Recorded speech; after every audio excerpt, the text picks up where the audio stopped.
नहमदुहु व नुसल्ली व नुसल्लिमु अला रसूलिहिल करीम अम्मा बाद फ़अऊज़ु बिल्लाहि मिनश शैतानिर रजीम बिस्मिल्लाहिर रहमानिर रहीम व इलाहुकुम इलाहुन वाहिद ला इलाहा इल्ला हुवर रहमानिर रहीम इन्न फ़ी ख़ल्क़िस समावाति वल अर्दि वख्तिलाफ़िल लैलि वन नहारि वल फ़ुल्कि अल्लती तजरी फ़िल बहरि बिमा यनफ़उन नास वमा अंज़लल्लाहु मिनस समाइ मिन माइन फ़अहया बिहिल अर्द बअद मौतिहा व बस्स फ़ीहा मिन कुल्लि दाब्बह व तस्रीफ़िर रियाहि वस्सहाबिल मुसख़्ख़रि बैनस्समाइ वल अर्दि लआयातिन लिक़ौमिन यअक़िलून व मिनन नासि मन यत्तख़िज़ु मिन दूनिल्लाहि अंदादन युहिब्बूनहुम कहुब्बिल्लाह वल्लज़ीना आमनू अशद्दु हुब्बन लिल्लाह वलौ यरल्लज़ीना ज़लमू इज़ यरौनल अज़ाब अन्नल क़ुव्वत लिल्लाहि जमीअन व अन्नल्लाहा शदीदुल अज़ाब इज़ तबर्रअ अल्लज़ीना इत्तबअू मिनल्लज़ीना इत्तबअू व रअवुल अज़ाब व तक़त्तअत बिहिमुल अस्बाब वक़ाल अल्लज़ीना इत्तबअू लौ अन्न लना कर्रतन फनतबर्रअ मिनहुम कमा तबर्रअू मिन्ना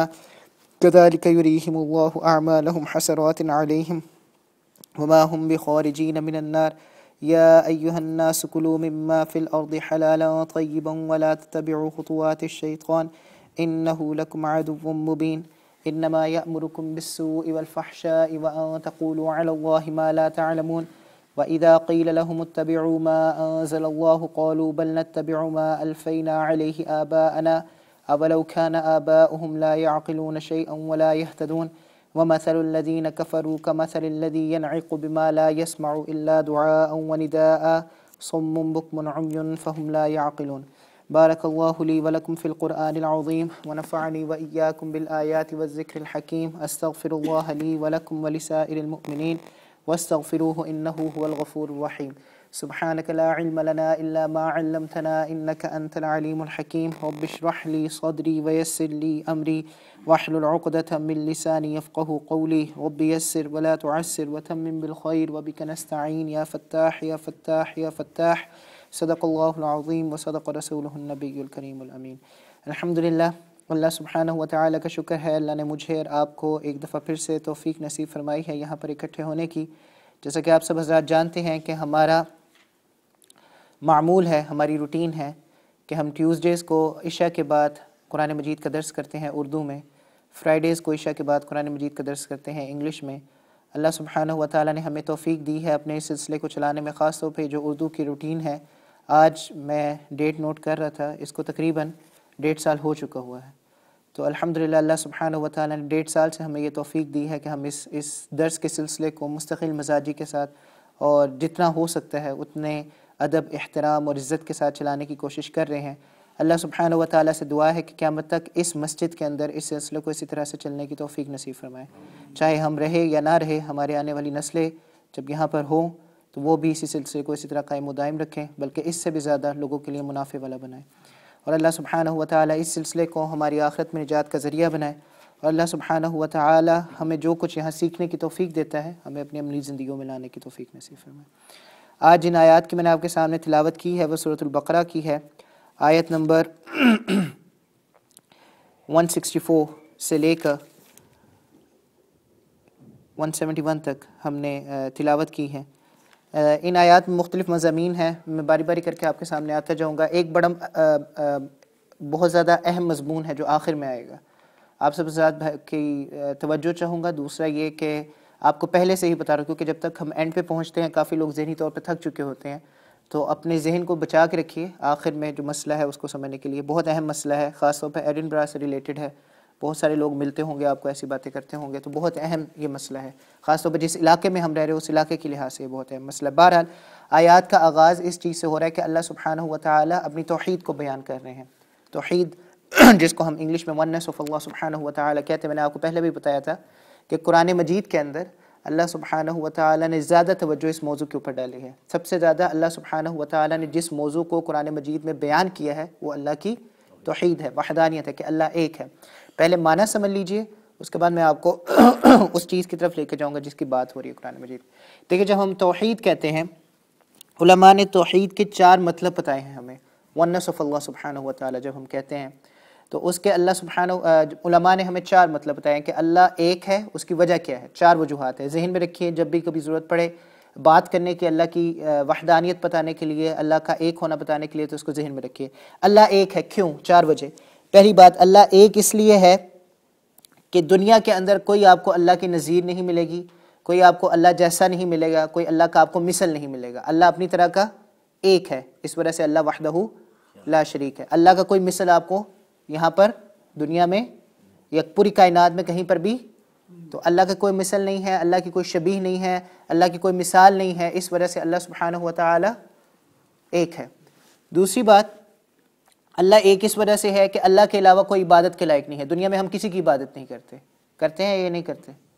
दुनिया में हम किसी की इबादत नहीं करते क्योंकि हमें नहीं लगता कोई इबादत के दुनिया में लायक है। सिर्फ और सिर्फ हम अल्लाह के सामने सजदा करते हैं, अल्लाह के सामने अपना सर झुकाते हैं क्योंकि अल्लाह सिर्फ एक ही है जो इबादत के लायक है। तो अल्लाह एक है। दो वजूहात होगी। तीसरी वजह, अल्लाह अज्जा से मिलके नहीं बना है। अल्लाह अज्जा से मिलके, अज्जा कहते bits and parts, Allah bits and parts से मिलकर एक मजमुआ नहीं बना। अल्लाह कंपाउंड नहीं है। अल्लाह इस तरह की चीज़ नहीं है किसी, जिससे हमारे जिस्म के अंदर बहुत सारी चीज़ें हैं। हमारा जिस्म जो है, उसकी स्किन जो है वो किसी चीज़ से मिलकर बनी है, उसके नीचे जो गोश्त की लेयर है, गोश्त की कितनी लेयर है, वो किन किन चीज़ों से मिलकर बनी है। हमारे जो साइंटिफिक स्टडीज़ हैं, जिसको हम मेनली 3 चीज़ों में डिवाइड करते हैं, फिज़िक्स, केमिस्ट्री और बायोलॉजी, इन 3 को हम डिवाइड करते हैं। ये तीनों अलग अलग मैदान है ये चीज़ बताने के लिए कि हम किस चीज़ का मजमुआ है। जहाँ तक मुझे याद पड़ता है, जब मैं केमिस्ट्री पढ़ रहा था तो केमिस्ट्री के वजूद में आने की वजह ही ये थी, कीमिया के वजूद में आने की वजह ही ये थी, साइंसदान निकले थे इस चीज़ को मालूम करने के लिए कि हम रेत को सोना कैसे बना सकते हैं, किसी भी मटेरियल को हम सोना कैसे बना सकते हैं। इसके ऊपर वो तजर्बे करने निकले थे। और इंसान की ज़िंदगी को हम लंबा कैसे कर सकते हैं, ये 2 चीज़ें फाइंड आउट करने के लिए वो निकले थे, ये 2 चीज़ें। और जब उन्होंने इसके लिए तजर्बात करना शुरू किए तो पूरा एक इल्म वजूद में आ गया जिसको वो केमिस्ट्री कहते हैं। ये उसकी वजह थी। बहरहाल ये जो साइंस के 3 शोबे हैं, फिज़िक्स, केमिस्ट्री और बायोलॉजी जिसको हम कहते हैं, ये मेनली 3 शोबे हैं। फिर आगे इनकी कितनी ब्रांचेस है उसके बारे में मैं बात नहीं करूँगा, पर हर एक इल्म के आगे से कितनी कितनी ब्रांचेस हैं उसके बारे में बात करने की ज़रूरत नहीं है। लेकिन ये 3 इल्म आपको बताते हैं कि आप किन किन चीज़ों से मिलकर वजूद में आए हैं। लेकिन अल्लाह सुब्हानहू व तआला किसी चीज़ से मिलकर वजूद में नहीं आया। और अल्लाह एक वाहिद ज़ात ऐसी है जो अज्जा से मिलकर नहीं बनी है, जो बिट्स एंड पार्ट से मिलकर नहीं बनी है। इसलिए अल्लाह सुब्हानहू व तआला वहदहू ला शरीक है। चौथी और आखिरी वजह, जब कुछ नहीं था तब अल्लाह सुब्हानहू व तआला की ज़ात थी, जब कुछ नहीं रहेगा तब भी अल्लाह की ज़ात रहेगी। इस मामले में देखा जाए तो अल्लाह के अलावा कोई और ऐसी ज़ात नहीं है कि वो मौजूद हो उस वक्त जब कुछ नहीं था और वो मौजूद होगी उस वक्त जब कुछ नहीं होगा। तो इन 4 बातों की बुनियाद पर उलमा कहते हैं कि जब हम तौहीद कहते हैं, अल्लाह की वहदानियत कहते हैं, तो उसमें ये 4 बातें शामिल होती हैं। पहली बात क्या थी? अल्लाह की कोई मिसाल आपको नहीं मिलती, इसलिए अल्लाह वहदहू ला शरीक है। दूसरी बात क्या थी कि अल्लाह सुब्हानहू व तआला के अलावा कोई इबादत के, आप किसी की इबादत नहीं करते, किसी के सामने सर नहीं झुकाते, इसलिए अल्लाह वहदहू ला शरीक है। तीसरी बात यह, अल्लाह अज्जा से मिलकर नहीं बना है, अल्लाह अज्जा से मिलकर नहीं बना है, इसलिए अल्लाह वहदहू ला शरीक है। और आखिरी बात यह कि अल्लाह वो वाहिद ज़ात है जो जब कुछ भी नहीं था तब भी थी और जब कुछ नहीं होगा तब भी होगी। ये 4 चीज़ों की बुनियाद पर अल्लाह सुब्हानहू व तआला वहदहू ला शरीक है। अब ये तो जो 4 बातें मैंने आपके सामने बताई, ये इल्मी बातें हैं या फ़िक्री बातें हैं, या इनके पीछे कोई आइडियोलॉजीज़ मुरत्तब है या इनके पीछे कोई फ़िलासफ़ी मुरत्तब है। अब जो बात अल्लाह सुब्हानहू व तआला कुरान मजीद में हमें समझाने लगे वो बात है कि अल्लाह कहते हैं कि किसी शख्स के पास भी अगर अकल होगी, चाहे वो इंसान आलिम है चाहे वो इंसान जाहिल है, चाहे वो इंसान आलिम है चाहे वो इंसान जाहिल है, किसी के पास भी अकल होगी उसे समझ आ जाएगा कि अल्लाह वहदहू ला शरीक है। अब आयत की तरफ देखिए, आपको खुद ब खुद बातें समझ में आ जाएगी। वो 4 बातें ज़हन में रखिए, वो 4 बातें इस आयत से बाहर की बातें हैं जो उलमा बताते हैं, जो अहले इल्म के समझने वाली बात है। अब जो सबकी समझ में आ सकती है, दुनिया की बात है, वो अल्लाह सुब्हानहू व तआला कुरान में फरमा रहे हैं। क्या कह रहे हैं? इन्न फ़ी ख़ल्क़िस समावाति वल अर्द, बेशक जो कुछ आसमान में है और जो कुछ ज़मीन में है, वख्तिलाफ़िल लैली वन नहार, वख्तिलाफ़िल लैली वन नहार, रात के और दिन के बदलने में, वल फुल्किल लती तजरी फ़िल बहर, कश्तियाँ जो समुद्रों में चलती हैं, बिमा यनफ़उन नास, और उन कश्तियों की वजह से लोगों को जो फ़ायदा होता है, वमा अंज़लल्लाहु मिनस समाई मिन माइन, अल्लाह आसमान से जो पानी बरसाता है, फ़अहया बिहिल अर्द बअद मौतिहा, और उसके ज़रिए से ज़मीन को ज़िंदा करता है उसके मरने के बाद। बंजर ज़मीन को अल्लाह सुब्हानहू व तआला ज़िंदा कर देते हैं पानी के उतारने के बाद। वबस्स फ़ीहा मिन कुल्लि दाब्बा, और ज़मीन में अल्लाह सुब्हानहू व तआला ने हर तरह के जानवर और चुपाहे फैलाए हैं। व तसरीफ़िर रियाह, हवा के बदलने में, कभी सर्द हवा कभी गर्म हवा। व सहाबिल मुसख्खर, आसमान के और वसहाब कहते हैं बादलों को, बादलों के ताबे होने के अल्लाह सुब्हानहू व तआला के, कि जिस मर्जी डायरेक्शन में अल्लाह सुब्हानहू व तआला उसको चला देते हैं। बैन अस्समाई वल अर्द, इन अ नटशल जो कुछ आसमान और ज़मीन के दरमियान है, इस सब में लआयात निशानियां हैं। किन के लिए? लिकौम याक़िलून, वो कौम जो अकल रखती है। तो यहाँ पर अल्लाह सुब्हानहू व तआला ने सारा फरमा दिया कि मैं वहदहू ला शरीक क्यों हूँ, क्योंकि अगर आप आसमान और ज़मीन की पैदाइश में गौर करें और रात के और दिन के बदलने में गौर करें तो आपको समझ में आ जाएगा कि इसको चलाने वाली कोई ज़ात है और वो एक ही ज़ात हो सकती है, इसलिए मैं वहदहू ला शरीक हूँ। यहाँ पर दो बातें सिर्फ आपके सामने करनी थी। पहली बात तो ये कि अल्लाह सुब्हानहू व तआला फरमा रहे हैं कि निशानी है मेरी वहदहू ला शरीक होने की इस चीज़ में कि कश्तियाँ समुंदर पर चलती हैं। अब उलमा ने यह बात कही है, मुफस्सिरीन ने यह बात की है कि समुंदर के अंदर अल्लाह सुब्हानहू व तआला ने एक अजीब कैफियत रखी है। अगर आप सुई को डालते हैं समुंदर के अंदर तो वो डूब जाती है, लेकिन आप टनों का जहाज उसके ऊपर खड़ा कर देते हैं तो वो खड़ा रहता है।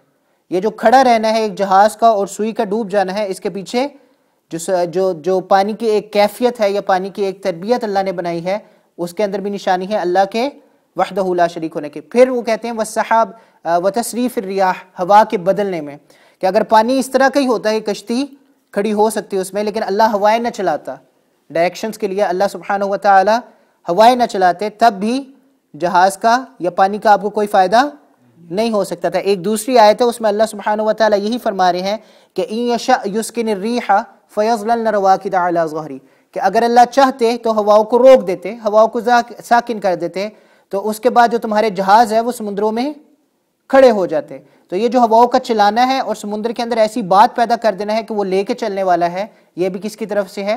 अल्लाह की तरफ से। उसके बाद अल्लाह सुब्हानहू व तआला ये फरमा रहे कि मैंने आसमान से पानी उतारा है।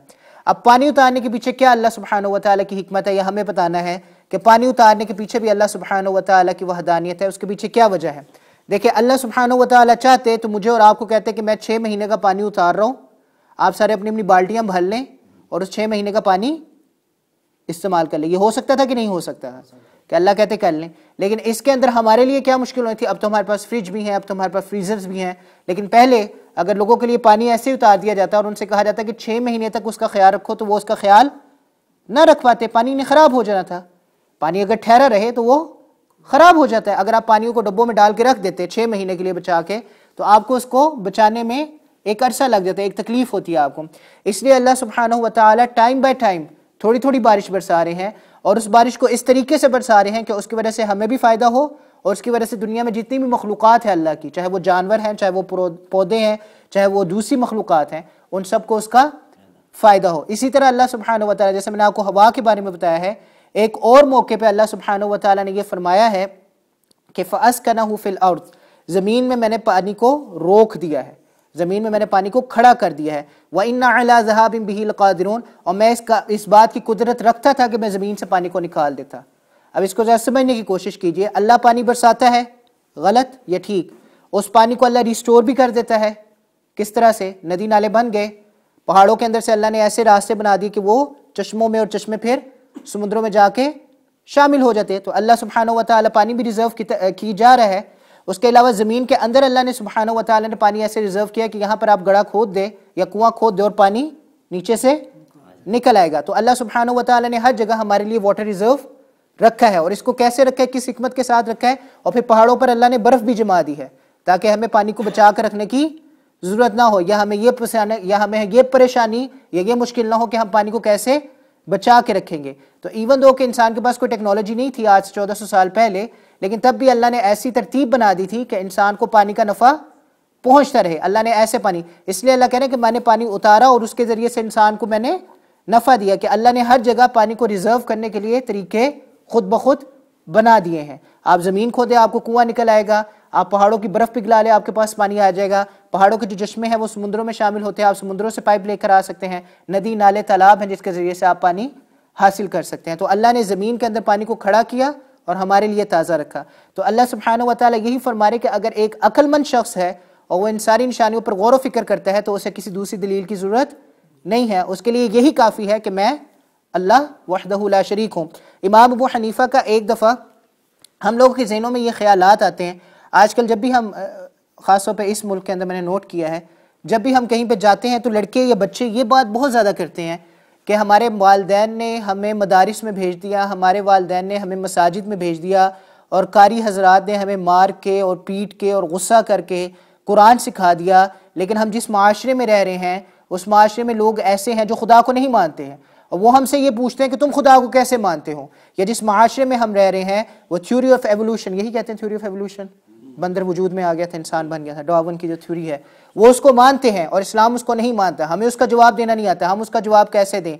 और फिर ये हजरात जो हैं वो हमें ये बताते हैं, जो अहले इल्म हजरात हैं वो हमें ये बताते हैं कि इसका जवाब ये है, इसका जवाब ये है। और हमारी नस्ल शायद ये बात समझती है कि आज का आलिम या आज का स्कॉलर या आज का वो शख्स जो टीवी पे आता है छोटी छोटी दाढ़ी रख के, नंगे सर और पैंट कोट पहन के, फिर आप लोग कहेंगे कि मैं मौलवी ट्रेडिशनल हूँ या नैरो माइंडेड हूँ, बहरहाल जो भी कहना है कहिए, लेकिन बहरहाल जो शख्स टीवी पे आकर इन थ्योरीज के जवाब देता है या इन सवालात के जवाब देता है, हम कहते हैं ये बंदा बहुत साहिब इल्म है और इस बंदे के पास तो ज़रूर जाना चाहिए क्योंकि इससे फ़ायदा होगा। और जो मस्जिद में कारी हजरात है या आलिम हजरात हैं या मौलवी हजरात हैं जो बच्चों को डंडे मार मार के कुरान सिखाते हैं, उनको कुछ नहीं आता। बहरहाल सोच ये है कि शायद ये जो जवाबात हमें मिल रहे हैं ये नए हैं और ये इन उलमा ने इकट्ठे किए हैं, जबकि बहुत बड़ी बेवकूफ़ी है, बहुत बहुत बड़ी बेवकूफ़ी है। आज के ज़माने में जो फ़िरके पाए जाते हैं वो कुछ भी नहीं है उस ज़माने के जो हमारे असलाफ के ज़माने में फ़िरके पाए जाते थे, कुछ भी नहीं है। अगर मैं आपके सामने महज 6 फ़िरकों का ही नाम ले लूँ और उनके इतराज़ात आज बता दूँ, आप इन सारे आलिमों के पास चले जाएं और उनसे कह के अपने जवाब मुरतब करके बताएं, पुरानी किताबों की तरफ ना देखें, पुराने उलमा हजरात के या असलाफ की किताबों के अंदर ना देखें, इनके जवाबात फाइंड आउट करने की कोशिश ना करें, वो इसके जवाब ही नहीं दे सकते। उनको इतराज़ात के नहीं पता होगा तो उन्होंने जवाब क्या देने हैं। बहरहाल मैं ये बताना चाह रहा था कि इमाम अबू हनीफा के ज़माने में भी ऐसे लोग थे जो खुदा का इनकार करते थे। ये आज के ज़माने में एथिस्ट पैदा नहीं हुए, ये पहले ज़मानों से ही आ रहे हैं जो खुदा का इनकार करते थे। काजी ने, बादशाह वक्त ने, अमीर जो थे उस वक्त खलीफा थे जो मुसलमानों के अमीरुल मोमिनीन थे, अपने दरबार में इमाम अबू हनीफा को और उस शख्स को इकट्ठा किया जो खुदा को नहीं मानता था और उनका आपस में उन्होंने मुनाजरा करवाना था, इकट्ठा किया और पूरे लोगों को वहां पे इकट्ठा किया मुनाजरा करवाने के लिए। अब वो जो बंदा जो खुदा को नहीं मानता था वो तो वक्त पे पहुंच गया, इमाम अबू हनीफा वक्त पे नहीं पहुंचे। जब इमाम अबू हनीफा वक्त पे नहीं पहुंचे तो लोगों को परेशानी हुई, लोग शायद ये समझे कि ये इमाम साहब डर गए हैं इतराज़ात से या कुछ ऐसा वैसा हो गया है। बहरहाल इमाम साहब लेट पहुंचे तो लोगों ने इतराज़ किया कि हम यहाँ पर इकट्ठे थे, आपका मुनाजरा होना था, एक बड़ा अहम सवाल डिस्कस होना था कि क्या खुदा है या नहीं है और हम आपका इंतज़ार कर रहे थे और आप टाइम पे नहीं पहुंचे, ये क्या बात हुई। तो इमाम अबू हनीफा ने कहा कि असल में मैं जब आ रहा था तो रास्ते में एक दरिया पड़ा, रास्ते में एक दरिया था और मेरे पास कोई ऐसी चीज़ नहीं थी कि मैं दरिया को क्रॉस कर पाता। तो मैंने एक दरख्त की तरफ देखा जो पास ही था, दरख्त ने अपने आप को काटा, अपनी लकड़ियों को काटा, जुड़ा और ख़ुद ब खुद बंधा और मेरे लिए कश्ती बना। मैं उस कश्ती में बैठा, कश्ती सवार हुई और फिर मैं आपके पास आ गया। तो वो जो शख्स था जो खुदा को मानता नहीं था, उसने कहा इमाम साहब क्या छोड़ रहे हैं आप, क्या बातें कर रहे हैं आप, एक दरख्त खुद कटा, खुद उसने अपने आप को काटा कूटा और जोड़ा और फिर रस्सियाँ बांधी और अपने आप को कश्ती बनाया और आपको लेकर गया, कैसी बातें कर रहे हैं इमाम साहब, ये कोई लॉजिक है इसके पीछे। तो इमाम साहब ने यह फरमाया कि एक दरख्त अगर अपने आप को खुद काट कर कश्ती नहीं बना सकता तो ये कायनात अपने आप को खुद काट कर एक दुनिया कैसे बना सकती है। अगर खुद से ही सब कुछ होना होता तो फिर ये कायनात कैसे वजूद में आ गई है। मालूम हुआ बनाने वाले के पीछे, बनने वाली चीज के पीछे कोई ना कोई बनाने वाला होता है। कोई भी चीज जो वजूद में आ रही है लॉजिकली, कोई कुरान से हदीस से आपको दलील देने की जरूरत नहीं है। अगर एक दरख्त अपने आप को खुद काट कर कश्ती नहीं बना सकता तो ये पूरी कायनात खुद कैसे वजूद में आ गई है। तो मैं आपको ये बताना चाह रहा था, इस वक्त मैं थोड़ी सी बात आपकी इस तरफ दिलाना चाह रहा था, तवज्जो यहाँ पे दिलाना चाह रहा था। अगर आप आज के उलमा की बात सुने जो कि ख़ास तौर पे टीवी पे आते हैं, टीवी सेट्स पे आते हैं और हमारे नौजवान उनसे बहुत मुतासिर हैं, ज़रूर मुतासिर होना चाहिए अगर वो दीन का कोई काम करें, अल्लाह उनको जज़ाए खैर दें। मैं उनके इखलास पर शक नहीं कर रहा, मैं उन उलमा से मुतालिक कोई बात नहीं कर रहा, मैं एक मेंटेलिटी की बात कर रहा हूँ, एक जहनीत की बात कर रहा हूँ। वह जहनीत ये है कि जो हमारे असलाफ थे या जो हमारे बुज़ुर्ग थे उन्होंने जो दीन का काम किया है वो आज कंपेटिबल नहीं है, वो आज चल नहीं सकता, वो आज राइज नहीं हो सकता, लिहाजा उनकी तरफ देखने की कोई ज़रूरत नहीं है। आज नया ज़माना है, नए ट्रेंड है, नए उलमा है, नई सोच है, उनके पीछे जाने की ज़रूरत है। और याद रखिएगा कभी भी नए उलमा पुराने उलमा की बातों के बगैर नहीं चल सकते। आज के आलिम के अंदर वो टेंडेंसी ही नहीं है जो पुराने उलमा में थी। आज के उलमा में कोई इमाम बुखारी पैदा नहीं हो सकता, आज के उलमा में कोई इमाम तिरमिज़ी नहीं पैदा हो सकता, आज के उलमा में कोई इमाम अबू हनीफा, इमाम मालिक, इमाम शाफी या इमाम अहमद बिन हम्बल नहीं। इज्तिहाद का दरवाज़ा खुला है, अगर कहीं ना कहीं जाके किसी में कोई टेंडेंसी पैदा हो जाती है कि वो इज्तिहाद करे तो ज़रूर करे, अपना मज़हब बनाना चाहता है ज़रूर बनाए, इस पर कोई एतराज़ नहीं है कि इज्तिहाद का दरवाज़ा बंद हो चुका है। लेकिन उस इज्तिहाद को करने के लिए जो क्वालिफिकेशंस चाहिए, जो ज़रूरी चीज़ें चाहिए उस मर्तबे तक पहुँचने के लिए, वो आज के उलमा में किसी के पास नहीं है। मैं अक्सर मिसाल देता हूँ अल्लामा अनवर शाह कश्मीरी रहमतुल्लाह तआला अन्हु की। उनके बेटे से हमारी मुलाकात हुई, जामिया शफिया में आए थे, आज से 5-6 साल पहले की बात है जब मैं पढ़ रहा था। हमारी उनसे मुलाकात हुई तो मौका मिला, अल्लाह ने हमें तौफीक दी उनसे सवालात कुछ पूछने के। अनवर शाह कश्मीरी रहमतुल्लाह तआला अन्हु, उनसे हमने ये सवाल किया कि क्या वाकई में आपके बाप के मुतालिक जो बात मशहूर है कि अगर वो कोई चीज़ एक दफ़ा पढ़ लेते थे तो उनको भूलती नहीं थी। उन्होंने कहा कि अगर वो कोई चीज़ एक दफ़ा सरसरी तौर पे पढ़ लेते थे, सरसरी जैसे यूँ खोला ऐसे बस देखा और बंद कर दिया, अगर वो सरसरी तौर पे पढ़ लेते थे, अगर वो कोई चीज़ सरसरी तौर पे पढ़ लेते थे तो 30 साल तक उनको नहीं भूलती थी। और अगर वो किसी चीज़ को प्रॉपरली पढ़ लेते थे तो उनको वो सारी उम्र नहीं भूलती थी। और वो शख्सियत ऐसी थी, देखें हम लोगों का मिजाज ये है कि जहाँ पर दीन की बात आती है ना और उनकी दीन से जुड़ी शख्सियात की बात आती है तो हम थोड़ा कहते हैं यार अच्छा इनकी तरफ देखेंगे लेकिन पहले दूसरे लोगों की तरफ देखते हैं। चलो मैं उनकी मिसाल आपको इस तरीके से देता हूँ कि अल्लामा इकबाल जैसा शख्स जिसका आपका वेस्ट भी बहुत मानता है, उसकी किताबें आपके वेस्ट में भी पढ़ाई जाती है, जिसको फिलोसफर ज़्यादा माना जाता है, शायर से ज़्यादा उसको फिलोसफर ज़्यादा माना जाता है। और 20वीं सदी के शुरू में आपकी पूरी वेस्ट की यूनिवर्सिटीज़ जो होती थी वो उस शख्स को बुलाती होती थी और उसके लेक्चर्स होते थे फ़िलासफ़ी के ऊपर। और जितने भी ये जो क्या कहते हैं आप यूनिवर्सिटीज़ के जो प्रेस्टीजियस काइंड ऑफ पीपल होते थे, जो चेयरपर्सन होते थे या हेड ऑफ डिपार्टमेंट्स होते थे, वो उसके कदमों में बैठ के उसके लेक्चर सुनते थे, अपने आप को फ़ायदा। वो शायर के तौर पर मशहूर हैं लेकिन उससे भी ज़्यादा वो फ़िलासफ़र के तौर पर मशहूर है। बहरहाल यही अल्लामा इकबाल है, इनके खतूत आज भी मौजूद है। इनका बेटा, मुझे उसका नाम भूल गया, वो जिंदा है अभी तक, बहरहाल वो टीवी पे आता रहता है। उसने ये बात बारहा मेंशन की है कि मेरे बाप के जहन में 3-4 सवालात थे जिसका ताल्लुक अल्लाह की ज़ात से था कि अल्लाह एग्जिस्ट करता है या नहीं करता है। कंफ्यूज थे मेरे बाप, और उन्होंने चूंकि उनके पूरी दुनिया में कॉन्टेक्ट्स थे, पूरे दुनिया के उलमा से भी उनके कॉन्टेक्ट्स थे, उन्होंने हर बंदे से पता किया, किसी से उनको सही जवाब नहीं मिला या किसी से उनको ऐसा जवाब नहीं मिला जो उनको मुतमईन कर सकता। एक वाहिद शख्स जिसकी तरफ उन्होंने रुजू किया और फिर उससे उनको अपने सारे सवालात के जवाब मिले, वो अल्लामा अनवर शाह कश्मीरी था। और उसके बाद उन्होंने ये कहा कि अल्लामा अनवर शाह कश्मीरी में ऐसी सलाहियत थी कि उनका हाफजा तो मैंने आपको बता दिया जो है। ज़ाहिरी तौर पर जब हम कुरान की आयत पढ़ते हैं, ज़ाहिरी तौर पर सिर्फ तर्जुमा पढ़ें, ट्रांसलेशंस पढ़ें, तो हमें बहुत दफ़ा लगता है, जैसे मैंने पिछले दर्स में बात की थी, हमें बहुत दफ़ा लगता है कि इस आयत का हुक्म इस आयत से नहीं मिलता है, ये आयत इस आयत के हुक्म को तोड़ती है। मिसाल मैंने आपको दी थी कि अल्लाह सुब्हानहू व तआला जब शादी की बात कर रहे हैं, याद होगा आपको, जब शादी की बात कर रहे हैं तो अल्लाह कह रहे हैं अगर अदल कर सको तो 4 शादियां कर सकते हो, अगर अदल कर सको। आगे फौरन अल्लाह कह रहे हैं कि तुम कभी भी अदल नहीं कर सकते। तो इंसान को लगता है शायद अल्लाह अपनी ही बात को कॉन्ट्रडिक्ट कर रहे हैं। पहले अल्लाह कह रहे हैं अदल कर सको तो 4 कर लो, ना कर सको, और फिर अल्लाह कह रहे हैं कि तुम कभी भी अदल नहीं, तो अल्लाह अपनी ही बात को कॉन्ट्रडिक्ट करे। लेकिन इसका मतलब ये नहीं है, और उस पर हम बहस कर चुके हैं जुम्मे को कि उसका क्या मतलब है। बहरहाल जब इंसान सरसरी तौर पे पढ़े तो उसको लगता है अहादीस के मजमूए के अंदर आपस में इख्तलाफ है, हदीस हदीस को कॉन्ट्रडिक्ट कर रही है, आयत आयत को कॉन्ट्रडिक्ट कर रही है। लेकिन अल्लामा अनवर शाह कश्मीरी के अंदर ऐसी सलाहियत थी या उनके अंदर ऐसी एबिलिटी थी कि वो इस तरह के सारे तजाद को, इस तरह की सारी चीज़ों को वो आराम से हल कर लेते होते थे और लोगों को समझा देते होते थे। इस तरह की सलाहियत वाला, इस तरह की कैलिपर वाला, इस तरह के हाफजे वाला बंदा, आपको पता है वो शख्स क्या कहता था? वो शख्स कहता था कि दुनिया का कोई भी इल्म उठा लो, दुनिया का कोई भी इल्म उठा लो, उसके बारे में मैं अपनी एक राय रखता हूँ कि मुझे उस इल्म के बारे में इतना पता है कि मैं उस इल्म के बारे में अपनी एक राय दे सकता हूँ। हम तो थ्योरीज पढ़ते हैं ना कि पिछले एक बंदे ने ये किया, एक बंदे ने वो किया, एक बंदे ने वो किया। जैसे हम इकोनॉमिक्स में चले जाए तो बाबा एडम स्मिथ की, उसे बाबा एडम स्मिथ कहते हैं ना, तो उसकी हम थ्योरी पढ़ते हैं कि उसने इकोनॉमिक्स के बारे में क्या बातें की। इस तरह जब हम साइंस में चले जाते हैं तो डार्विन की थ्योरी पढ़ना शुरू कर दें। हम तो थ्योरीज पढ़ते हैं, डिस्कवरीज करते हैं। आजकल जो रुझान है इन्वेंशंस की तरफ वो कम है। बात सही है कि गलत है? बहरहाल हम थ्योरीज पढ़ते हैं। लेकिन अल्लामा अनवर शाह कश्मीरी का कहना था कि मैं दुनिया के जिस इल्म के ऊपर हाथ रखता हूँ उसके बारे में मैं एक अपनी राय रखता हूँ, मेरी एक अपनी थ्योरी है कि मैं उसके बारे में इतना इल्म रखता हूँ। लेकिन जहां पर मसाइल आते हैं, जहां पर फिक्र आती है, जहां पे अल्लाह का दीन आता है, मैं खामोश हो जाता हूँ। अगली बात क्या है वो मैं आखिर में आपको बताऊंगा, जो उनकी आखिरी बात है। आखिरी बात क्या है वो मैं आखिर में जब इंशाल्लाह तर्जुमा आएगा। बहरहाल मैं आपको ये बताना चाह रहा था कि जो हमारी एक मेंटेलिटी डेवलप हो चुकी हुई है, इन चीज़ों को सोच कर कि अल्लाह की वहदानियत पर जो सवालात उठते हैं उनके जवाबात हमें आज के ज़माने में मिल रहे हैं इस वजह से कि आज के ज़माने में ऐसे लोग पाए जाते हैं जो खुदा का इनकार करते हैं। ये बिल्कुल एक गलत ख्याल है।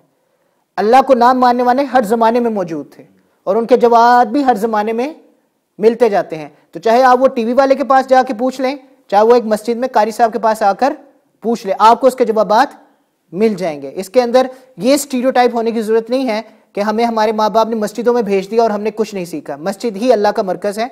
याद रखिएगा, दीन के मरकज़ 3 हैं, मस्जिद, मदरसा और खानका। ये 3 मरकज़ है। ये 3 मरकज़ है इस्लाम के जहाँ पर आप इल्म हासिल करते हैं। इन 3 मरकज़ से आप जब बाहर जाएंगे आपको इल्म शायद मिल जाए, लेकिन अल्लाह के हुक्मों को तोड़ते हुए इल्म मिलेगा। मस्जिद, मदरसा और खानका में अल्लाह के हुक्मों की पूरी तरह से इताअत करते हुए अल्लाह का इल्म हासिल होता है। मुफ्ती तक मेरे ज़हन में बातें आ रही हैं, लंबा हो रहा है। बहरहाल ये एक आखिरी बात, उसके बाद आगे चलूँगा। मुफ्ती शफ़ी साहब सफ़र कर रहे थे, उनके ये जो क्या कहते हैं आप इनको, सफ़रनामे, उसके अंदर ये वाक़या लिखा हुआ है कि वो सफ़र कर रहे थे, वो जामिया अज़हर गए। जामिया अज़हर जानते हैं ना आप सारे, मिस्र के अंदर काहिरा में। तो वो जामिया अज़हर गए और वहाँ पे उन्होंने सोचा कि मैं जामिया अज़हर जाऊँगा, मैं वहाँ पे देखूँगा इतने बड़े बड़े उलमा, वहाँ से इतने बड़े बड़े मुज्तहिदीन, इतने बड़े बड़े बुज़ुर्ग निकले हैं, मैं वहाँ पे जाऊँगा और देखूँगा वही माहौल जहाँ पर एक मुहद्दिस खड़ा होकर एक वाज़ में इतने इतने तुलबा को पढ़ाता होता था और उसके तुलबा दरमियान में खड़े हो के वाज़ पीछे पीछे तक। तो उन्होंने सोचा चलो मैं जाऊँगा। और ये उस वक्त की बात है जब मुफ्ती शफ़ी साहब जिंदा थे, यानी आज़ादी के वक्त 1947, उस वक्त की बात है। तो कहते मैंने कहा मैं जाऊँगा और मैं वो हालात देखूँगा और मेरा दिल और मेरा ईमान ताज़ा हो जाएगा।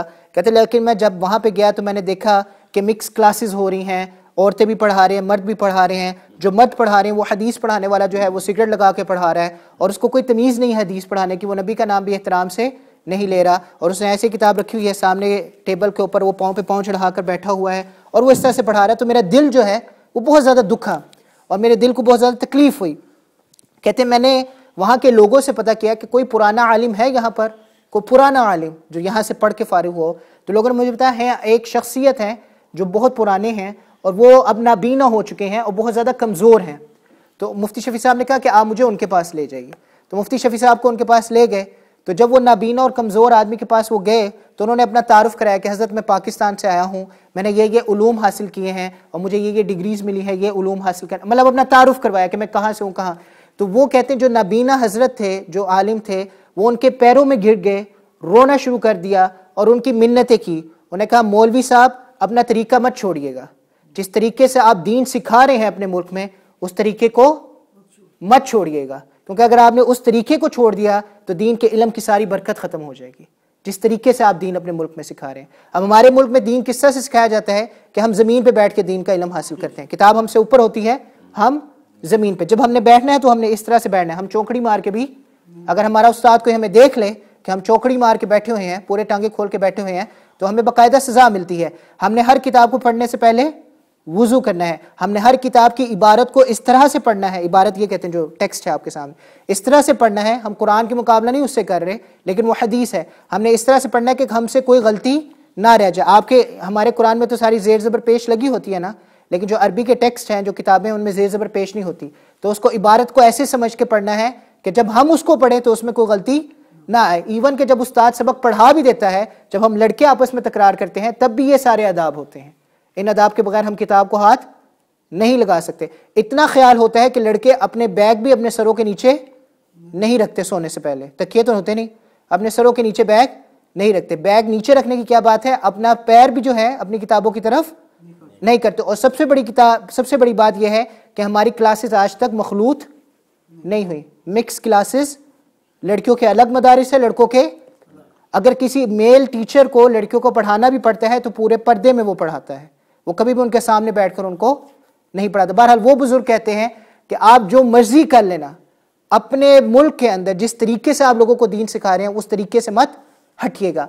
आज हम बहुत ज़्यादा बातें करते हैं दावत की, दीन की, इल्म के फैलाने की, लेकिन हम ये सारा कुछ कैसे करते हैं? अगर हम चैरिटी डिनर्स में चले जाएं, अगर हम मीटिंग्स अटेंड कर लें, जो हमने इवेंट्स ऑर्गेनाइज करने हैं और उसकी मीटिंग अटेंड कर लें, उसके अंदर अगर हम चले जाएं तो आपका ईमान ताज़ा होने के बजाय आपका ईमान ज़रा कमी की तरफ। और हमारे पे सबसे बड़ी बात, सबसे बड़ा अलमिया या सबसे अनफॉर्चुनेट रियलिटी ये है कि उलमा को फिर दावत दी जाती है कि ऐसी मौज़ूआत में, ऐसी तकरीबात में वो शरीक हों ऐसी तकरीबात की, वो रहनुमाई करे। और अगर उलमा शरीक नहीं होते तो उनसे गुस्सा किया जाता है। उनको कहा जाता है कि मस्जिद नबवी के अंदर तो औरतें आती थी, मस्जिद नबवी के अंदर तो औरतें आती थी। अब ये तो कोई नहीं झुटला सकता कि मस्जिद नबवी के अंदर औरतें आती थी। मैं भी ये नहीं कहता कि मस्जिद नबवी के अंदर औरतें नहीं आती थी, मस्जिद नबवी के अंदर औरतें आती थी। आप हज़रात ने खामखाही ये तरीके अपना लिए हैं कि जी औरतों और मर्दों का अलग अलग होना चाहिए। अब ये भी चीज़ कही जाती है। हमारी मस्जिद में ये बात हुई, मैं आपसे छुपाऊंगा नहीं, हमारी मस्जिद में ये बात हुई है। मुझे ईमेल आई थी कि मौलाना व्हाई नॉट, आपके बयान सुन के हमें बहुत मज़ा आता है। एक बहन की मेल आई थी, अल्लाह उनको हिदायत नसीब फरमाए। उन्होंने कहा कि मौलाना हमें आपके बयान सुन के बड़ा मज़ा आता है, लेकिन चूंकि हमारा आई कांटेक्ट नहीं होता इस वजह से हमें फील नहीं होता कि हम आपके साथ कनेक्ट कर पा रहे हैं। तो व्हाई नॉट, अगर आपके पास ऊपर एक सफ भी खाली होती है, ऊपर अगर एक सफ भी पिछली खाली होती है तो हम औरतें ऊपर जुम्मा पढ़ लें। अगर एक सफ भी पिछली खाली, आप मुझे सिर्फ एक बात का जवाब दें, मदीना के अंदर पर्दे का हुक्म नाजिल हुआ, ये सब मानते हैं? मदीना के अंदर पर्दे का, मैं आज चैलेंज करता हूं और ये चीज रिकॉर्ड हो रही है, ऑन द बोर्ड चली जाए, पोटेंशियली इसको हर कोई सुन सकता है इंटरनेशनली। मैं ये चीज चैलेंज करता हूं, पर्दे के हुक्म के बाद किसी एक सहाबी ने ये कहा हो कि हमें फलानी अज़वाज मुतहरा नजर आई थी, या हमने देखा था, या हमने पहचान लिया था पर्दे के बाद। हज़रत आयशा से कितनी हदीस मनकूल है? हज़रत अबू हुरैरा के बाद सबसे ज्यादा हदीसों को नकल करने वाली कौन है? हज़रत आयशा। और पुराने ज़माने में किताबें तो होती नहीं थी, लोग जा जा के हदीसें नकल करते थे। तो जो इतने लोगों ने हज़रत आयशा से हदीस नकल की है, कोई एक बंदा ये बता दे कि हमने हज़रत आयशा रज़ियल्लाहु तआला अन्हा को देखा था। कोई एक शख्स इस बात का दावा करते। अल्लाह के वलियों, तुम लोग पर्दे पे बात करते हो, अल्लाह ने तो औरत की आवाज़ का भी पर्दा रखा है। जो सिर्फ एक मौका, उस दिन हाजी साहब भी ये बात मुझे बता रहे थे, जो सिर्फ एक मौका है जहां पर औरत जरा झिड़क के बात कर सकती है, गुस्से में बात कर सकती है, वो कौन सा मौका है? कि एक अजनबी आपके घर का दरवाजा खटकाए, मर्द अंदर ना हो, औरत उसे गुस्से में जवाब देगी, कौन है? औरत ये नहीं कहेगी कौन है बाहर, औरत गुस्से में कहेगी कौन है, ताकि उस अजनबी को कोई गलत। अल्लाह ने तो इतनी छोटी छोटी माइन्यूटेस्ट डिटेल्स में अल्लाह सुब्हानहू व तआला ने इतना ख्याल रखा है पर्दे का। अल्लाह सुब्हानहू व तआला, आज आप मर्दों को और औरतों को इकट्ठा बिठा के कहते हैं कि मस्जिद नबवी में औरतें शरीक होती थी। याद रखिएगा, दुनिया की सबसे बड़ी जलालत और दुनिया की सबसे बड़ी तल्ख हकीकत यह है कि हम गलत मसाइल को कुरान और हदीस से साबित करते हैं और फिर हम उस पर अमल करते हैं यह सोच के कि हम ठीक कर रहे हैं।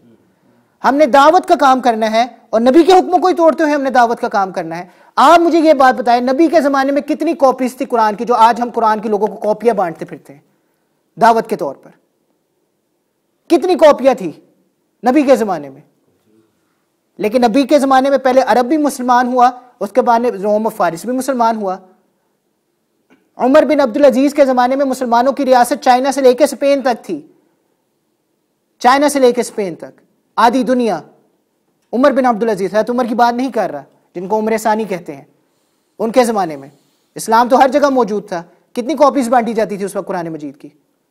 ये मुसलमानों का इखलाक था, रवैया था, तौर था, तरीका था। जैसे मुमताज भाई बार बार कहते हैं, उस जमाने में यह था कि हर मुसलमान जो था वो कुरान की अमली कॉपी था, जिसकी बुनियाद पर हर मुसलमान, हर नॉन मुस्लिम जो था वो मुसलमान से मुतासिर होकर दीन में दाखिल होता था।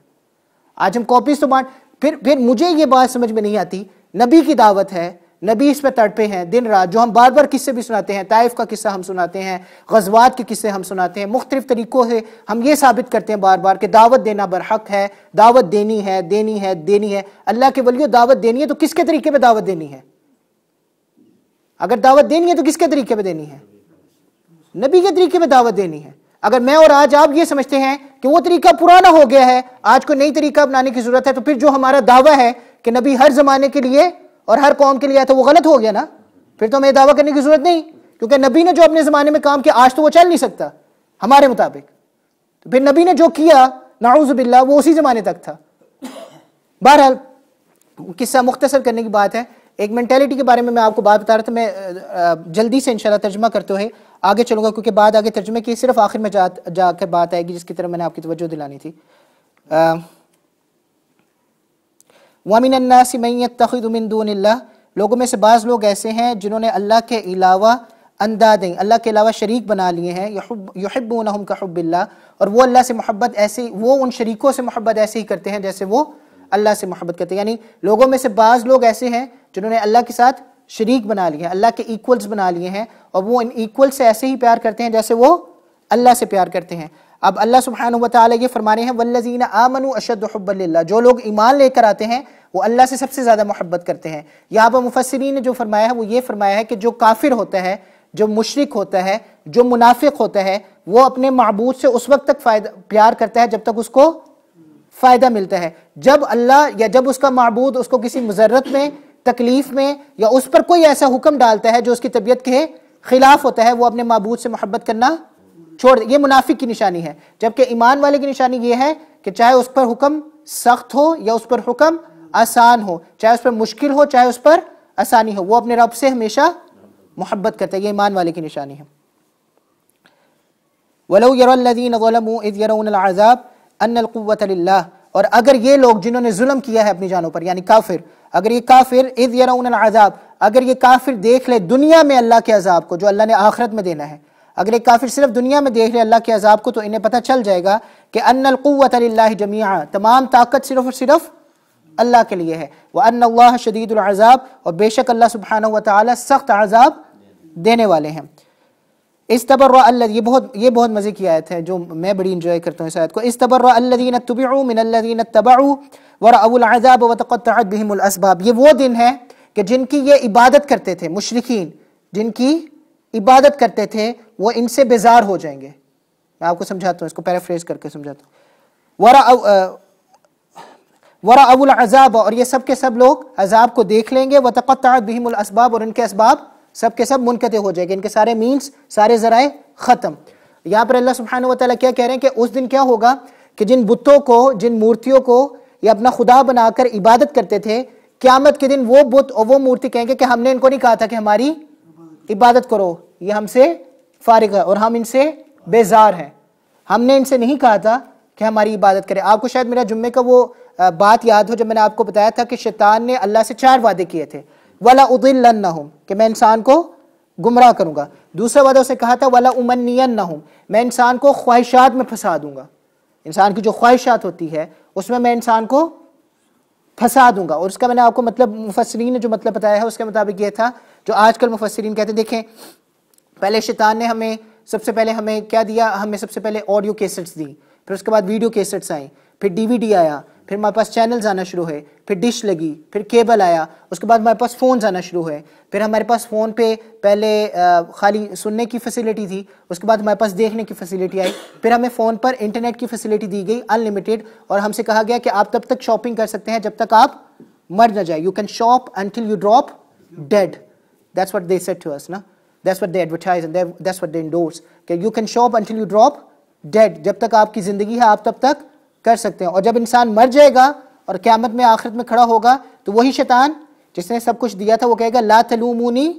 वलूमू अनफुसकुम, मुझे मलामत ना करो बल्कि अपने आप को मलामत करो, मुझे ब्लेम ना करो, अपने आप को ब्लेम करो, मैंने तुम्हें हुक्म दिया हो तुम मेरे पीछे आते रहे। यही वही चीज़ है, ये वही मजमून है कि उस दिन जो उनके माबूद होंगे वो कहेंगे हमने इनसे नहीं कहा था कि हमारे पीछे आओ, अगर इन्होंने कुछ किया था तो ये इनकी अपनी वजह थी। तो आगे से ये क्या जवाब देंगे, ये देखेंगे ना कि हमारे माबूद ऐसी बातें कर रहे हैं कि हम तुमसे बेजार है, जाओ जाओ हम तुम्हारी सिफारिश अल्लाह के यहाँ नहीं करेंगे। तो ये आगे से क्या कहेंगे जरा सुने, ये कहेंगे वक़ाल अल्लज़ीना इत्तबअू लौ अन्न लना, ये सारे लोग जो बुतों की परस्तिश करते थे ये कहेंगे लौ अन्न लना कररतन, काश के हमें वापस भेज दिया जाए, काश के हमें दुनिया में वापस भेज दिया, फनतबर्रा मिनहुम, हम दुनिया में जाके फिर इनको जलील करेंगे, जैसे कि आज हमें जलील कर रहे हैं ना, हमें दुनिया में भेज दो, काश हमें दुनिया में वापस भेज दो ताकि हम इनको जलील करें।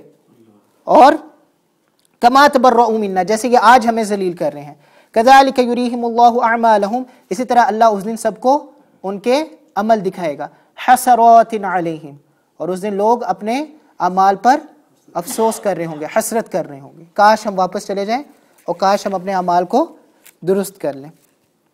वमा हुम बिखारिजीन मिनन नार, लेकिन हकीकत यह है कि जो आग में चला गया वो वहाँ से निकलने वाला, वमा हुम बिखारिजीन मिनन नार, वो आग में से निकल नहीं पाएंगे। आखिरी बात और उसके बाद इंशाअल्लाह, या अय्युहन्नास कुलू मिम्मा फिल अर्दि हलालन तय्यबा, ओ लोगो, यहाँ पर अल्लाह मोमिनीन से खिताब नहीं कर रहे, तमाम लोगों से खिताब करके कह रहे हैं ओ लोगो कुलू मिम्मा फिल अर्दि हलालन तय्यबा, खाओ वो चीज़ जो मैंने तुम्हारे लिए हलाल और पाक बनाई है। वला तत्तबिउ खुतुवाति शैतान, शैतान के पीछे मत चलो, इन्नहु लकुम अदुव्वुम मुबीन, बेशक वो तुम्हारा वाज़ेह दुश्मन है। पाक और हलाल, दो चीज़ें हैं, लोग बाज़ कंफ्यूज हो जाते हैं। हलाल और पाक, अल्लाह ने जो चीज़ हलाल की है वो तो ठीक है, लेकिन उसके साथ साथ अल्लाह ने कंडीशन लगाई है पाक की। तो जब हम रेस्टोरेंट से जाते हैं खाना खाने के लिए, हमें पता है वो पाक है कि नहीं है। हमारे एक होता था, आप लोगों ने अगर सफ़र किया हो GT रोड का, तो एक होटल आता था बीच में रास्ते में, वहाँ पे बड़े लोग रुक के खाना खाते थे और हम भी खाते थे। लेकिन एक दफ़ा हमने खुद देखा था चूहे दौड़ते हुए वहाँ पे। चूहे हमारे किचन में भी दौड़ते हैं वैसे, हमने खुद देखा था चूहों को दौड़ते हुए। लेकिन चूँकि हम लोग तो घर के लोग हैं, हमें इत्मीनान होता है जो हम कर रहे हैं नहीं कर रहे हैं। लेकिन बहरहाल अब ऐसी जगहों पर जाके जब हम खाना खाते हैं तो वो हलाल तो है, मान लिया वो हलाल है, लेकिन क्या वो पाक है या नहीं है, इसके बारे में हमें डाउट है। और अल्लाह सारी इंसानियत को कह रहे हैं कि आप हलाल और पाक दोनों का ज़रा ख्याल करें। इस पर लंबी डिटेल है, लेकिन बहरहाल इंशाल्लाह फिर किसी वक्त आगे भी खानों से मुतालिक हराम हुर्मत की बात आ रही है, उस पर करेंगे इंशाल्लाह। आखिरी बात, वइज़ा क़ील लहुम इत्तबिऊ मा अंज़लल्लाहु क़ालू बल नत्तबिऊ मा अल्फ़ैना अलैहि आबाअना, जब इन लोगों से कहा जाता है कि तुम पीछे चलो उस चीज़ के जो अल्लाह ने तुम पर उतारा है, क़ालू, तो वो कहते हैं हम तो पीछा करेंगे उन चीज़ों का जिन पर हमने अपने आबा व अजदाद को पाया, जिन पर हमने अपने बाप दादा को पाया, हम तो उसके पीछे चलेंगे। अवलौ कान आबाउहुम ला यअक़िलून शैअन व ला यहतदून, क्या अगर आपके बाप को कोई अकल नहीं थी या उसको हदायत नहीं थी तब भी आप उसके पीछे चलेंगे? सवाल कर रहे हैं अल्लाह कि अगर तुम्हारा बाप बिल्कुल बेअकल था या उसको कोई हदायत नहीं थी तो क्या आप फिर भी उसके पीछे चलेंगे? वमसलुल लज़ीना कफ़रू कमसलिल लज़ी यनइकु, इन लोगों की मिसाल ऐसी है, इन कुफर करने वालों की मिसाल ऐसी है जैसे एक जानवर की होती है।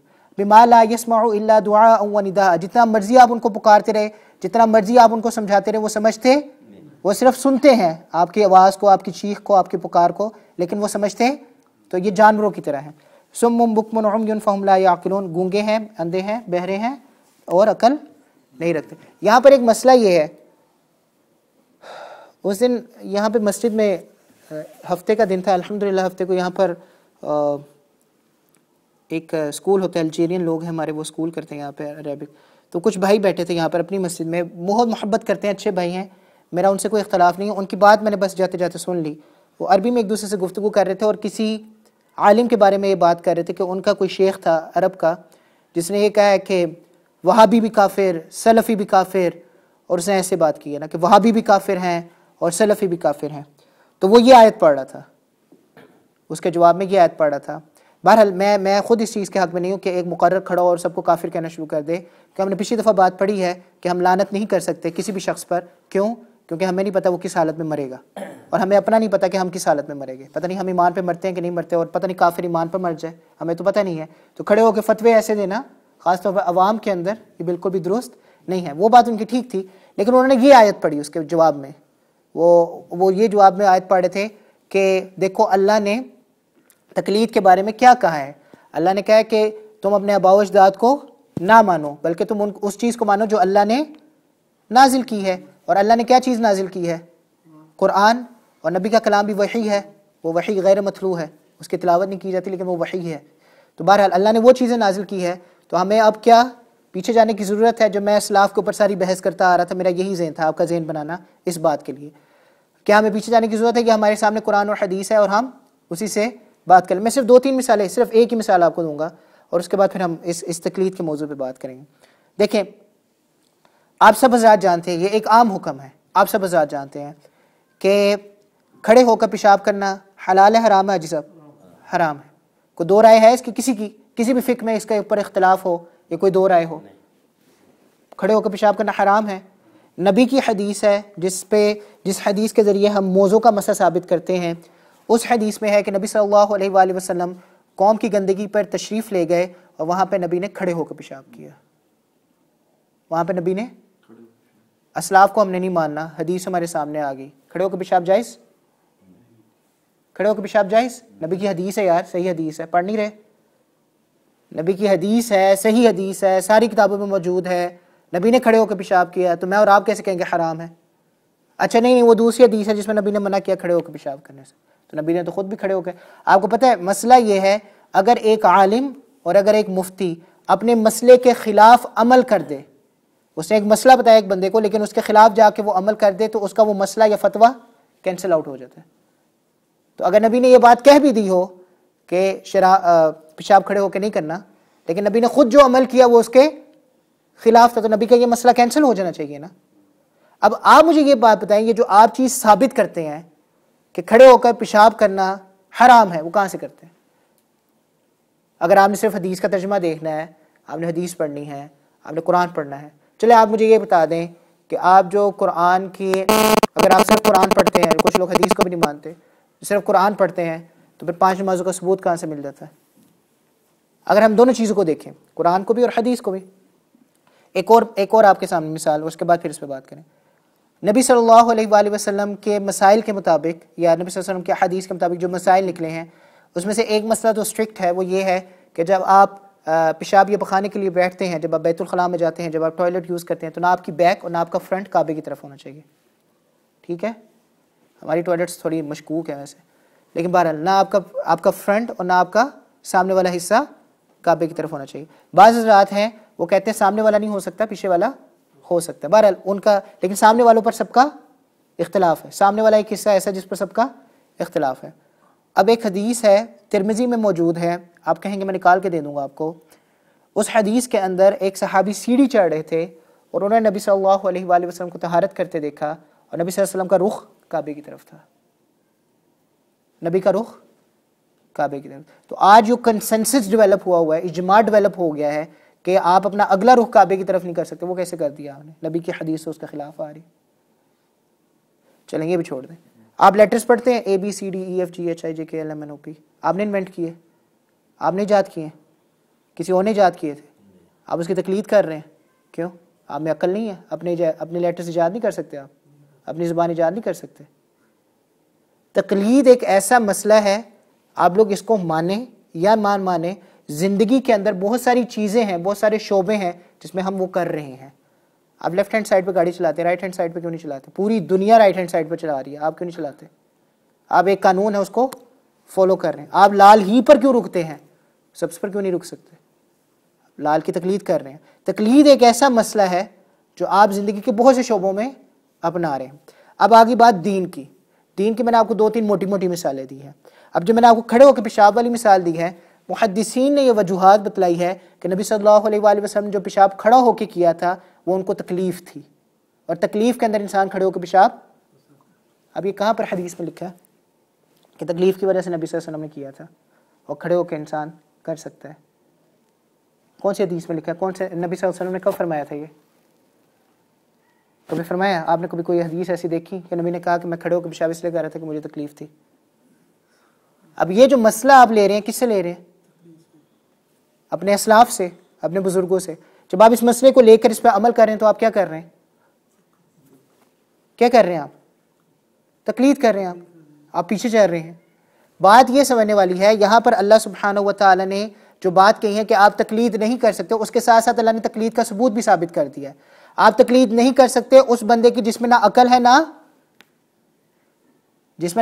ना दो चीज़ें अल्लाह ने की है यहाँ पे जिक्र, जिसमें ना अकल है ना जिसमें हिदायत है।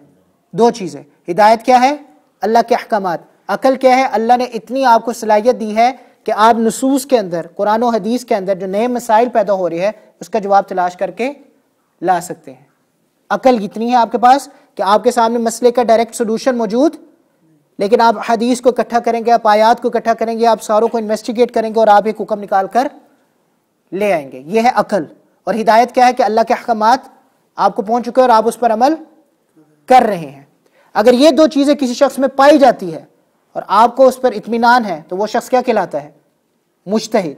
और चूंकि आप में ये चीजें नहीं पाई जाती है, आप उसके पीछे चलते हैं, अल्लाह के अहकामात को मानते हैं। लेकिन जब आप उसके पीछे चल रहे हैं तो क्या आप उसके पीछे उसके लिए चल रहे हैं या आप उसके पीछे अल्लाह के हुक्म को मानने के लिए चल रहे हैं? अल्लाह के हुक्म को मानने के लिए चल रहे हैं। अब बात यह है, हजरत यूसुफ अलैहिस्सलातु वस्सलाम, मैं हैरान हूं तो जब लोग अपनी मर्जी से आयात निकालते हैं और बताना शुरू कर देते हैं। देखिए, एक ही कॉन्टेक्स्ट की कई आयतें होती हैं। यहां पर अल्लाह सुब्हानहू व तआला कह रहे हैं ना कि आबा अजदाद के पीछे ना जाना। यहां पर अल्लाह ये कह रहे हैं ना, हजरत यूसुफ अलैहिस्सलाम टोटली इससे अगेंस्ट बात कर रहे हैं। हजरत यूसुफ अलैहिस्सलाम अपने वाक्य में क्या कह रहे हैं? इन्नी तरक्तु मिल्लत कौमिन ला युमिनून बिल्लाहि व हुम बिल आखिरति हुम काफिरून। मैं छोड़ता हूं अपनी कौम को। क्यों? क्योंकि वो अल्लाह पर और आखिरत के दिन पर ईमान नहीं रखती और वो काफिर है। उसके फौरन बाद वो कह रहे वत्तबअतु मिल्लत आबाई, मैं अपने आबा अजदाद की इत्तिबा करता हूं। यहां पर अल्लाह कह रहे अपने आबा अजदाद की इत्तिबा ना करो, और वो कह रहे मैं अपने आबा अजदाद की इत्तिबा करता हूं। वत्तबअतु मिल्लत आबाई इब्राहिम व इस्माइल व इसहाक व याकूब, क्योंकि उनके आबा अजदाद में कौन थे? इब्राहिम, इस्माइल, इसहाक और याकूब। तो इवन के हजरत यूसुफ अलैहिस्सलाम ने भी क्या की है? एक नबी ने क्या की है? तकलीद की है। आज जब हम तकलीद करते हैं तो मेरे सामने ऐसे भी आपके एडिनबरा के अंदर ही, जहां पे लोग बहुत सिविलाइज्ड और बहुत अपने आप को मुहज्जब कहते हैं, पम्फलेट्स आए मेरे हाथ में जो मुझे दिए गए हैं। उन्होंने तकलीद का मतलब समझाया है कि गले के अंदर जो ऊंट को आप लगाम या जो कॉलर बांधते हैं उसको कलादा कहते हैं, और उसके जरिए से जानवर को घसीटा जाता है, क्योंकि उसमें अपनी अकल वो रास्ता खो सकता है। आप वही काम कर रहे हैं अगर आप तकलीद कर रहे हैं तो। आप एक जानवर हैं क्योंकि आप में अकल नहीं है, आपको कलादा बांध दिया गया है, आपको कॉलर बांध दिया गया है और आपको घसीटा जा रहा है। तो भाइयों याद रखो, देखो बहस करने के अव्वल तो किसी से जरूरत नहीं है, लेकिन अगर कोई बंदा बहस करता है तो मुतासिर होने की कम से कम जरूरत नहीं है। अपने उलमा के पास जाइए, उनसे मसाइल पूछिए, उनसे अपने जो आपको कन्फ्यूजन्स हैं, चाहे वो खुदा के इनकार करने वाले हैं, चाहे वो किसी भी मौजू से मुतालिक है, आप अपने उलमा के पास जाइए, बैठिए, उनसे सवाल जवाब कीजिए। अगर आपको इत्मीनान बख्श जवाबात नहीं मिलते तब तो आप ब्लेम कीजिए, तब तो आप उनको ऊपर चढ़िए। लेकिन अगर आपको लगता है कि आपके उलमा आपको ऐसे जवाबात दे सकते हैं जिसकी वजह से आपके दिल का इत्मीनान होता है दलाइल के साथ, तो फिर आपको परेशान होने की जरूरत नहीं है। मैं ये नहीं कह रहा कि वहाबी और सलफी काफिर हैं, मैंने एक दफा भी ये बात नहीं की, लेकिन वहाबी और सलफी जिन आयात की बुनियाद पर तकलीद को गलत साबित करने की कोशिश कर रहे हैं, उनको चाहिए कि कुरान की सारी आयात जमा करें जिससे तकलीद असल में साबित हो रही है, जिससे तकलीद असल में सारी आयात को जमा करें, उनको सामने रखें और फिर एक नतीजे पर पहुंचे। तो इस चीज को जरा ज़हन में रखिए, क्योंकि हम ऐसे माहौल में हैं कि हमें यह कहा जाता है कि आजकल इंटरनेट पे हर कुछ आपको मिल जाता है, आपके पास किताबें भी सारी मौजूद है, आपके पास ऐसे सॉफ्टवेयर आ गए हैं कि आप सिर्फ एक लफ्ज लिखे, लेट से वुजू लिख दिया आपने, तहारत लिख दिया, आप उसे प्रेस करते हैं, जो सिहाए सित्ता हैं, जो 6 हदीस की किताबें हैं, उसकी सारी हदीस उससे मुतालिक जो है वो सब की सब आपके सामने आ जाती है। अब मैं उस शख्सियत का नाम नहीं लूंगा, ये आखिरी बात, उसके बाद इंशाल्लाह खत्म करेंगे। आज मौजू जरूरी था इसलिए मुझे जोर लगाना पड़ रहा है, आखिरी बात उसके बाद खत्म करेंगे। देखिए हमारे कुछ हजरात हैं और मैं चाहता था वो यहाँ पे, वो आज चले गए हैं। बहरहाल अगर कोई शख्स दीन की खिदमत कर रहा है अल्हम्दुलिल्लाह बहुत अच्छी बात है, और मैं खुद उससे इस्तिफादा हासिल करने की कोशिश करूंगा, मुझे इस पर कोई एतराज़ नहीं है। लेकिन अगर कोई शख्स दीन की खिदमत करते करते हाईलाइट हो गया, लेट से मैं इस मस्जिद का इमाम हूँ और मस्जिद की इमामत करते करते करते मुझे अल्लाह ने ऐसी शोहरत नसीब फरमा दी कि आलमी तौर पर लोग मुझे जानना शुरू कर दिए, लोगों ने मुझे रिकग्नाइज, लेकिन ये इस बात की दलील नहीं है कि मैं दीन के मुतालिक कोई भी राय रख सकता हूँ। मेरा एक खास शोबा है, उस शोबे के अंदर तो मेरी राय चल सकती है, उसमें भी मेरी राय नहीं है, क्योंकि मैं जो बात कर रहा हूँ वो असलाफ से लेकर चल रहा हूँ। लेकिन इसका यह मतलब नहीं है कि मैं दीन के हर शोबे के अंदर अपनी राय रख सकता हूँ। अल्लामा अनवर शाह कश्मीरी की बात मैं आपको बता रहा था। अल्लामा अनवर शाह कश्मीरी ने कहा कि दुनिया के हर इल्म, हर फन के अंदर मैं अपनी एक राय रखता हूं, लेकिन जब अल्लाह का दीन आता है, जब फिक्र आती है, जब मसाइल का ताल्लुक आता है, तो मैं खामोश हो जाता हूं, मैं तकलीद करता हूं, मैं पीछे चलता हूं, मैं नए मसाइल नहीं बनाता हूं। अब एक ऐसा बंदा जिसका ऐसा कैलिबर हो कि जिसको पूरी दुनिया मानती है, अल्लामा इकबाल जैसा बंदा जिसको पूरी दुनिया मानती है, वो बंदा उस शख्स से जाकर मदद हासिल करता हो और वो उसको अपना उस्ताद कहता हो, वो बंदा इतनी टेंडेंसी का मालिक, वो कहते हैं कि जब मसाइल आते हैं तो मैं चुप हो जाता हूं, मैं सिर्फ पीछे चलता हूं, मैं नई चीजें इजाद। आज आप आके मुझसे पूछते हैं मौलाना टोपी कहां से साबित है, कुरान की तरफ पैर करना कहां से साबित है, कुरान हम जमीन पे क्यों नहीं रख सकते हैं, आज आप इस तरह की बात, पोंछे ऊपर करना कहां से साबित है। कल हम हदीस पढ़ रहे थे, नबी सल्लल्लाहु अलैहि वसल्लम ने फलाने सहाबी से मुतालिक कहा, बंदा अच्छा है बस 2 बातों की कमी है, बाल लंबे हैं और टाखनों से नीचे शलवार रखता है, अगर इन 2 चीजों को ठीक कर ले तो बंदा बहुत अच्छा है। अब आप मुझे ये बताएं, जो लोग ये दलील देते हैं कि टखनों से नीचे तलवार रखना इसलिए बुरा कहा गया था कि इसके ऊपर गुरूर और तकब्बुर की निशानी समझी जाती थी, तो क्या नबी में या सहाबा में गुरूर था जो उन्होंने अपने टखनों के ऊपर तलवारें रखी हैं? क्या वो बड़े मुतकब्बिर लोग थे जो उनको अपने ऊपर से, और हम आज बहुत आजिज हैं और हम आज बहुत मुत्तकी नेक और परहेजगार हैं कि हम अपने टखनों से नीचे तलवारें रख सकते हैं? मैंने आपसे पहले भी ये बात कही थी, आज फिर ये बात कह रहा हूं, आप मुझे नबी की एक नमाज साबित करके दे दे जो उन्होंने बगैर टोपी के पढ़े हो, बगैर सर ढांक के पढ़ी हो, मैं आपसे वादा करता हूं कि मैं यहां पर नमाजें बगैर सर ढके पढ़ाना शुरू कर दूंगा। मुझे कोई एक मिसाल ला के दे, चाहे जंग का मौका हो चाहे बीमारी का मौका हो, एक मिसाल मुझे ला के दे दे नबी की सीरत में से, मुस्तनद ज़राए में से, कि नबी ने बगैर सर ढके कभी नमाज पढ़ी हो।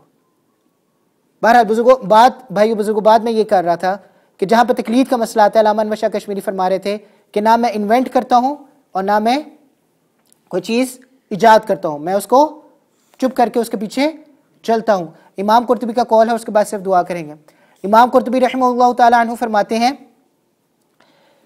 कि तकलीद का जो मसला है इस आयत के मुताबिक, इसमें सिर्फ उस तकलीद से मना किया गया है जो तकलीद ऐसे लोगों की जाए जिनमें अकल और हदायत ना हो। बाकी वो लोग जो मुज्तहिदीन हैं उनकी तकलीद करना असूल दीन में से है, दीन की असल में से है, ये दीन की फरा भी नहीं है।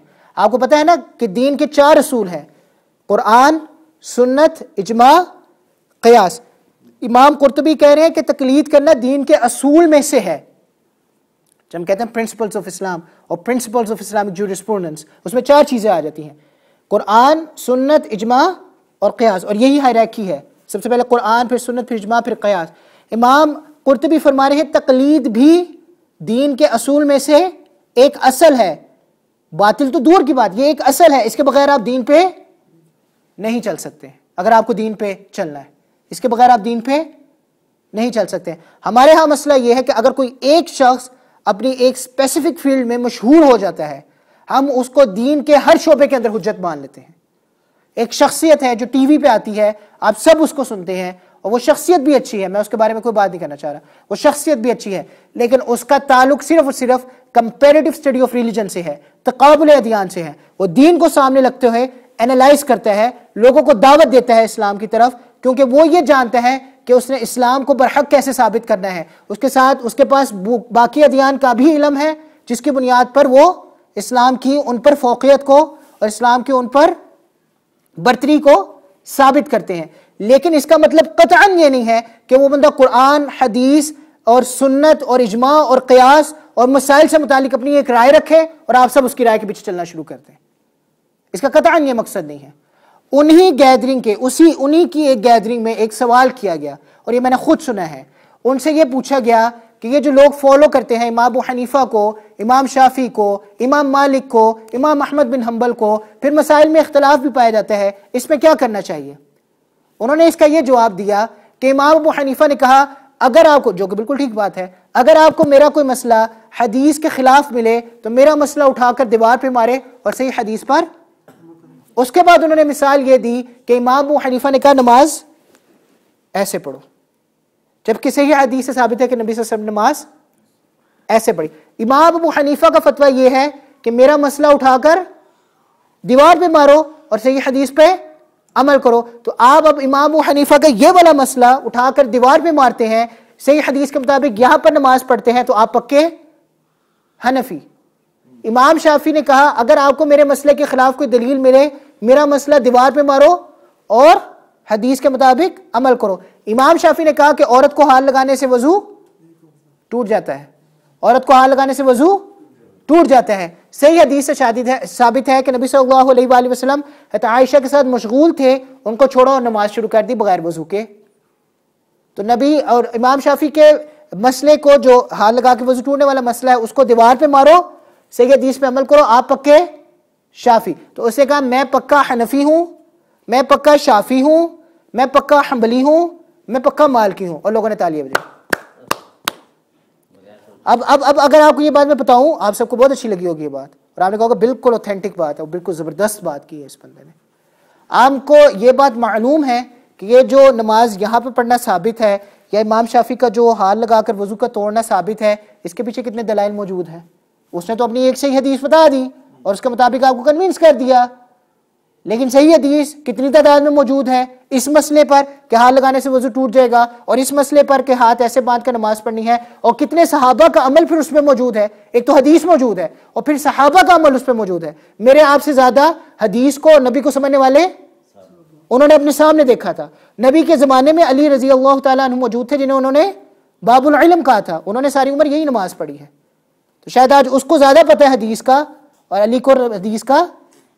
और उन्होंने ये भी मिसाल दी कि वो उस ज़माने में ना हदीस कंपाइल नहीं हुई थी, हदीस किताब की शक्ल में मौजूद नहीं थी, इससे लोगों को पता नहीं चलता था। आज तो सब कुछ अवेलेबल है ऑनलाइन, आप बटन प्रेस करें और आपको सब कुछ पता है। वल्लाही आपको पता है कि जो हदीस का इल्म है, जिसमें आप ये जांच पड़ताल करते हैं कि ये हदीस कितनी स्ट्रांग है और कितनी वीक है, ये जो इल्म है बाकायदा इसको सीखने के लिए आपको 5 साल चाहिए। इस इल्म को कहते हैं हम अस्माउर रिजाल, इस इल्म का नाम है अस्माउर रिजाल, जिसमें एक एक मुहद्दिस जिसने कभी एक हदीस भी नकल की हो उसके सारे अहवाल लिखे हुए हैं कि ये बंदा किधर पैदा हुआ, किधर मरा, ये सच्चा था, झूठा था, ईमानतदार था, खयानतदार था, इसने जिंदगी में क्या किया, क्या नहीं किया, इसने हदीस कहां से इकट्ठी की, किसे आगे पहुंचाई, किस हालात में पहुंचाई, एक एक चीज वहां पे लिखी है, रिकॉर्डेड। अब आपके मुताबिक अगर अहदीस की मिसाल और अहदीस की मिकदार हजारों में है और एक हदीस को इमाम बुखारी तक नकल करने वाले सैकड़ों की तादाद में मौजूद है, इसका मतलब उस किताब के अंदर जो लोग मौजूद हैं उनकी तादाद तो लाखों में हुई। अब आपको अगर ये एनालाइज करना है कि ये हदीस कितनी स्ट्रांग है या कितनी हदीस वीक है, तो पहले जाकर उन लाखों लोगों का हाल पता करके आए। यहां पर हर छाबड़ी वाला, हर फल बेचने वाला, हर सब्जी बेचने वाला ये बता रहा होता है कि ये हदीस कवी है और ये मज़ईफ है। इंसान को इसी चीज का ही नहीं पता कि हदीस की कितनी किस्में हैं और कितने लिहाज से उसको तकसीम किया गया है। और हर छाबड़ी वाला, हर रेडी वाला उठ के कहता है नहीं जी हदीस ये सही है और ये हदीस ज़ईफ है, और फलाने मौलवियों की पता है, टमकाने मौलवियों की पता है। तो भाई बुजुर्गों, आप ऐसे माशरे में रह रहे हैं जहां पर कंफ्यूज होना बहुत आसान है। मैं आपको कतई ये बात नहीं कह रहा कि आप यहां से जो बात सीख रहे हैं बाहर जाके लोगों पर अटैक करना शुरू कर दें। यहां पर जो बात आपको सिखाई जा रही है वो सिर्फ आपकी मालूमात में इजाफा करने के लिए है। अगर आपको किसी भी चीज के बारे में शुबा पैदा होता है, आपको किसी भी चीज के बारे में कोई ना कोई मसाइल पैदा होते हैं, आपका पहला फर्ज ये है कि जिस इमाम पर आपको इत्मीनान है, जिसके पीछे आप 5 वक्त की नमाज पढ़े हैं, जिसके पीछे आप जुम्मे पढ़े हैं, आप कम से कम उसको इतनी इज्जत दें कि उससे आके पहले बराह रास्त पूछें कि यार मैंने ये मसला सुना है, क्या ये सही है, गलत है, इसको कहने के पीछे क्या वजूहात थी, इसका जवाब क्या है। अगर आपको उसके बारे में इत्मीनान है तो अल्हम्दुलिल्लाह, नहीं है तो फिर आप पीछे चले जाए। लकुम दीनुकुम वलिय दीन, आपके लिए आपका दिन, मेरे लिए मेरा दिन। तो अल्लाह से दुआ है जो कुछ हमने समझा है, सुना है, आज वक्त ज़्यादा हो गया, मैं आपसे माफ़ी मांगता हूँ उसके लिए, लेकिन अल्लाह से दुआ है जो कुछ हमने समझा है, सुना है, अल्लाह सुब्हानहू व तआला उस पर हमें अमल करने की सही मानों में तौफीक नसीब फरमाए और आगे तक पहुँचाने की तौफीक नसीब फरमाए। जैसे कि आप सब हज़रात जानते हैं कि